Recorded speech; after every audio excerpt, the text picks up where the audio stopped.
یہ جو سکیننگ اور سکیمنگ ہے اس کا زیادہ اچھا استعمال آپ کیسے کر سکتے ہیں؟ اس کے لیے ضروری ہے کہ جب آپ نے کتاب اٹھائی ہے تو کتاب کا جو پہلا پیراگراف لگا لیں یا پہلا صفحہ ہے، پہلے 2 صفحے، اسے آپ بہت آہستہ سے بڑے غور کے ساتھ پڑھیں۔ پھر جب آپ آگے چلے گئے ہیں تو ہر پیراگراف کا جو پہلا جملہ ہے وہ آپ بہت غور سے پڑھیں، اور اس کو اگر سوال میں بدل لیں تو کیا یہ اچھی بات ہوگی۔ اور جب آپ نے وہ پیراگراف مکمل کر لیا تو پھر آپ جو ہے وہ اس پہ تھوڑا سا آدھے منٹ کے لیے تبصرہ کریں، اس سے آپ کو پتہ لگ جائے گا کہ آپ نے کتنا سیکھا ہے۔ پڑھنے کے بعد آپ نے پڑھ لیا مکمل، اس کے بعد اس کا مختصر سا خلاصہ لکھ لیں، اس سے یہ فائدہ ہوگا کہ آپ کو پتہ لگ جائے گا میں نے اور کتنا پڑھنا ہے یا نہیں پڑھنا ہے۔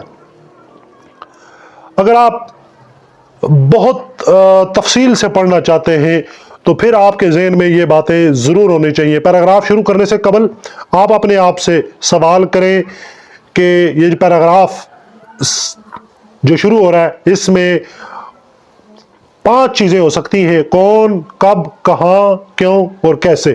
یعنی کون، یہ پیراگراف کسی شخص کے متعلق ہو سکتا ہے۔ کب، یعنی کسی واقعے کا تذکرہ ہو سکتا ہے، وہ کب رونما ہوا۔ کہاں، کسی جگہ کا تذکرہ ہو سکتا ہے۔